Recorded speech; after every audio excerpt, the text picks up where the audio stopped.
Hi guys, so it's November 17th, 2011. Beautiful sunny day here in Ottawa, Ontario. A little bit cold outside, only plus 4 degrees, so we're starting to see those fall temperatures come through. Anyways, they say we Canadians talk about the weather too much, so I'll leave it at that. The topic I wanted to discuss today was about following your dreams. I'll try and look more at the camera. This is my first edition, so yeah, anyway, so here's a smile too.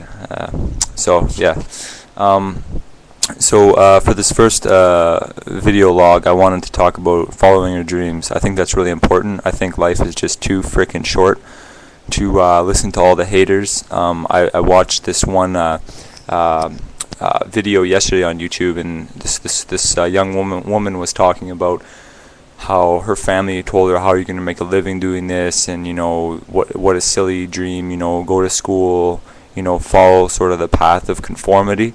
And that really doesn't work. If you're an aspiring musician or an aspiring soccer or hockey or baseball player, and you think you have what it takes, I mean, you have what it takes, go for it. Don't let the haters bring you down. This young woman used the example of it's like your dream is like a flower garden. You have to continually water it and give it love and attention, and don't let it get choked with weeds, and all those weeds are the haters in your life. So surround yourself with positive influences, people who encourage you and tell you to go for your dreams. Don't just while away in that small town and you have that dream to make it big in Nashville as a country singer, or to make it as a pro hockey player. Go where you got to go. I would say maybe 20 is a good age to leave home if you're thinking about leaving home to pursue your dream. Any younger than that, and I think you just don't necessarily have the world experience and the moxie that may be required. The age of 20 is still even pretty young. I was 20 when I left home to pursue my dream, which was perfecting my French. So I moved to Eastern Canada to do that, and finished my university in French, which I subsequently quit and moved to English school, to an English university. But so I did finish my degree last December, so that was an accomplishment. So it's a Bachelor of Arts History degree. Anyway, my dream I'll share with you is to become an author. I love to write. I love fiction and nonfiction. I love reading, and often I find when I'm at the library or the store, I'll pick up a book and I'll say to myself, after flipping through several pages, I'll say to myself, I could have written this book. This isn't really anything that spectacular. And it's not to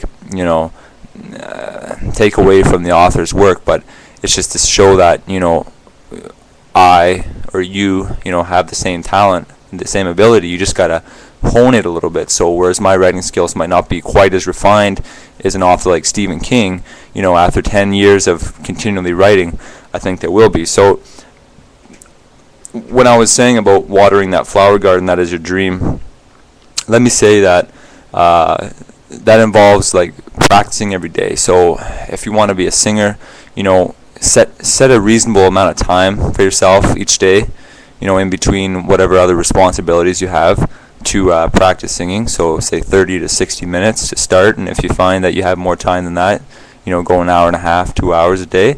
Myself, I'm only working part-time right now. I finished my other part-time job a month or two ago. I was doing a carpentry and construction job, and I left that one once the job was finished, the house that we were working on. And I'm just working in a restaurant now, 15 hours a week. So it's just enough to sort of pay my bills, pay the basic essentials, and I have a bit of savings that I'm drawing on. So set yourself up financially too, so that you can sort of take a bit of time.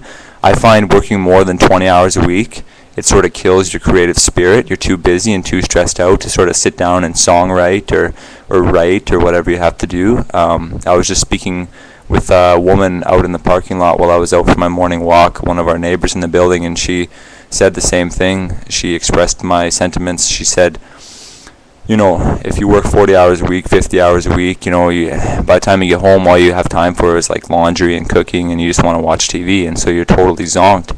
And I think that's a shame, because how many people have these awesome talents that they don't hone and they don't flex because they're too busy, taking care of the kids, or all they want to do after work is watch TV,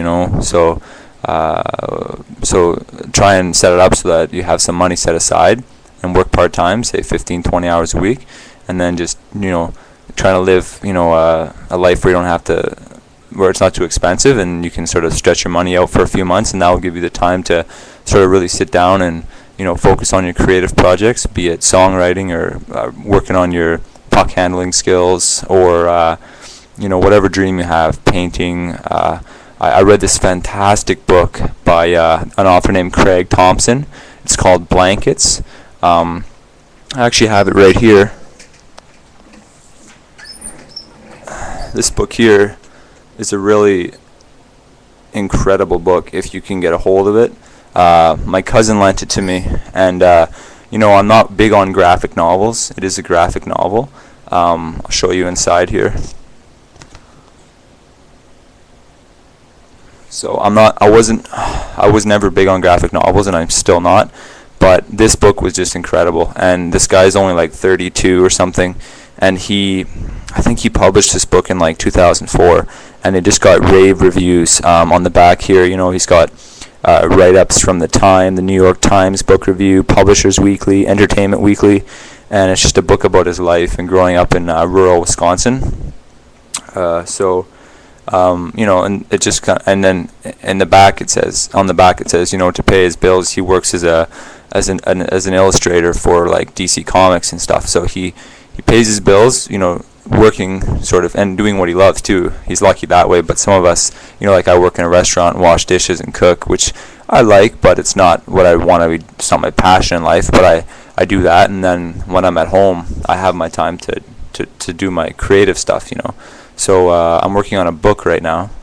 So I've got 5 chapters completed, final edit, and then I've got another 4 chapters that are sort of they're readable, but they're not final edit. So that brings me to 9 chapters, and the book, for the plot I have laid out, is going to be about 14 or 15 chapters. So I'm about 2/3 of the way there. So, and I've only been working on it for about 5 weeks. So it's going to be a young adult fiction. And it's going to be about a teenage girl and her younger teenage foster brother, and their foster siblings, and they're in this bad home in near Toronto, this bad foster home, and they escape and they go and live on the streets of Toronto for a little while. And so anyway, I'm going to publish that book as an ebook, and that's the other thing too. I'm going to close up this session in 2 minutes. I'm trying to keep all my videos under 10 minutes, we all have busy lives and stuff, and you don't have all day to sit around listening to me. But I just lost my train of thought here, sorry. What was I going to say? Right, so here it is. Sometimes we get blocked and we think, okay, like let's say you want to be a country singer. It's like, okay, how am I ever going to get to Nashville? Like I don't have the contacts, I don't have the connections. Carrie Underwood isn't my cousin or whatever. You don't need those things. Like, look at what's in front of you. Look at what's right in front of you, what you can use today. For instance, I wanted to express things that I had to say. I feel like I don't have a platform to like say stuff, that I have so many ideas and things I want to say to people, but I don't always. So YouTube is my platform for that. For writing, I'm going to publish my first book, because it's next to impossible to get your first book published by a publisher, by a legitimate publishing house like Random House or HarperCollins. So for your first book, most authors, what I would suggest and what has been suggested to me is that you publish online as an ebook. And that's free to do. You can upload your book for free on Amazon.com. They have a special platform that you can put your ebook on. There's an ebook publishing firm called Smashwords, and you can use their so-called meat grinder, and that's where you put your book through, and it turns it into an ebook format. And then people can download your book on their Kindle, Kobo, and you can set the price for like $1.99, $2.99. And Smashwords actually distributes your book to Barnes & Noble, so that people with the Nook reader can download it from Barnes & Noble, and so yeah, and so that's the way I'm going about getting my book published. So So that's that. So always use what's available in front of you to do what you have to do. Okay, that's it for today. Have a great day. Focus on your dreams, follow your dreams, and don't let the haters bring you down. Peace out.